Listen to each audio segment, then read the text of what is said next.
Below feels like a remnant of video games before the internet, a time where secrets were shared on the school playground rather than on an online forum or on Twitter. It's a game that, for better and for worse, forces you to only use your brain and wits to figure things out. Those with the patience will prosper on the adventure, while those that don't will most likely stay in the first area.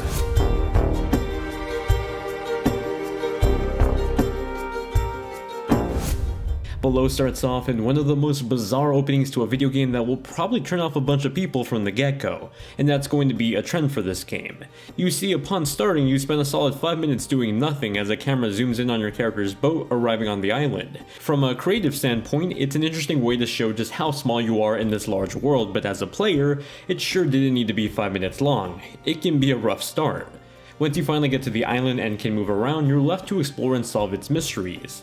At its core, Below is a roguelike survival game with some RPG elements. You arrive on the island with a handful of tools like a bow, a lantern, and a shield, your basic necessities. However, you'll have to deal with the basic tropes of any survival game like a thirst and hunger meter that you'll have to keep up with. Luckily, I didn't find them to be that intrusive to become an annoyance, so long as I stocked up on water near rivers and hunted animal meat. I was pretty much good to go. That's actually where the crafting system comes into play.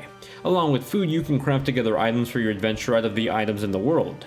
This is all done at campfires that both act as teleporters and can illuminate the world for you. To activate them, you use the crystal bits from the monsters you defeat. In a way, it's an endless cycle that fuels into each other, a metaphor for what I think parallels Below's game design. I mentioned that Below was a roguelike, and that's because the interior design of the worlds are constantly changing every time you die. When you respawn to the island, you aren't the same explorer, but a new one arriving for the first time. You can find your old dead body and pick up what you've lost. The structure of the underground labyrinths will stay the same, but their interior layouts will not. Those are the basics of Below, but generally the gameplay comes down to exploring and figuring out the game's puzzles. The fusion of those basics with having to solve puzzles works at times, and other times they create frustration. For example, your lantern is a big necessity for the puzzles, and if you die a handful of floors deep, it can become a problem. You'll respawn as a new explorer without your lantern, and if you haven't set up teleporters to where you died, then you're out of luck and need to make that long trip all over again without a lantern. You can see how that can get frustrating if you don't have the item that shows you where the one-hit kill traps lie. Of course, I can understand the want for challenge and difficulty in games, but when a game like Below literally hardly tells you anything, it can lead to frustration and punishment for the player failing to traps that weren't explained. Parallel to these moments are realizations of satisfaction, like when you finally figure out how to open a door that can then lead you to a whole new terrain and further on your adventure.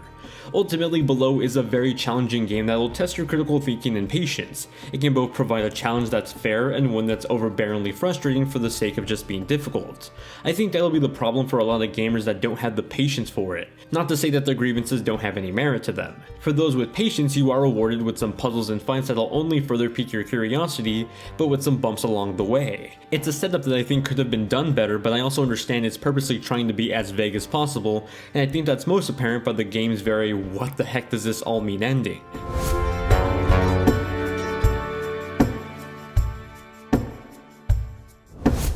When The Legend of Zelda was being designed by Miyamoto, his inspiration came from exploring the nearby forests and caves in his childhood neighborhood. That sense of wonder and adventure captivated and influenced him to create what would become Zelda. 32 years later, Below recaptures that feeling for me. It creates a world that as an adult makes me feel like a kid exploring the famous neighborhood cave, filled with legends and rumors. That wide camera angle took a bit to get used to at first, especially with the long 5-minute opening that acts as a zoom into it. However, after playing Below this whole weekend, I see the stylistic choice behind it. It helped reinforce the idea that I'm but a speck of dust in this world. The feeling was encompassed throughout my expedition as I dived deeper into the trenches. These caves in the gloomy world were presented beautifully in some of the best use of atmospheric lighting I've seen. A thick haze covers the inside of the caves as your dim light warms the patches of grass you walk through. As you trail along the dusty mountain path, you'll see puffs of dirt come off your boots. There's also a radial tilt shift over everything that helps keep you in focus as you explore the darkest crevices of the world. All accompanied by the wide camera view, I love the stylistic look of it all. Now, I played on the Xbox One X for my review, and that means I was able to get a sharp-looking 4K presentation. It certainly made everything pop more despite the dark art style behind everything. Regular Xbox One gamers will have to settle for 1080p. If you're playing on PC, you have a bit more freedom with your presentation, although at the moment you'll see Xbox button prompts despite playing with the mouse and keyboard. The developers have acknowledged this though, and have said that they're going to patch it up soon.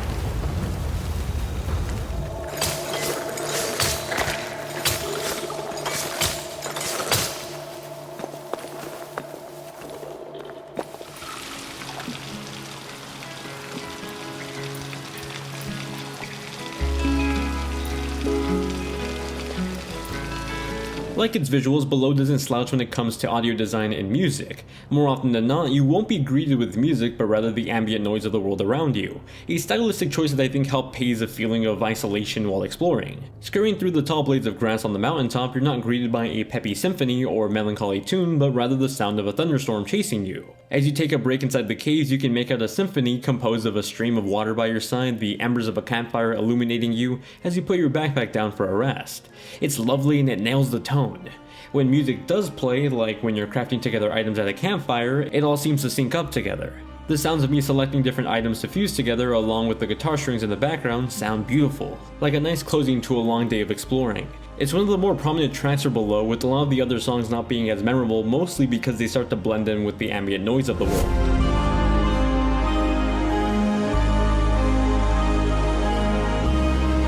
Below is a game that recaptures the feelings of adventure and curiosity that many of us first felt playing video games before the internet. It's filled with wonder and mystery that at times had me going on loops trying to figure out where I messed up in my inductive reasoning. Figuring those puzzles out was a ton of fun, but it also led to moments of frustration when Below was just trying to be vague for the sake of being needlessly difficult.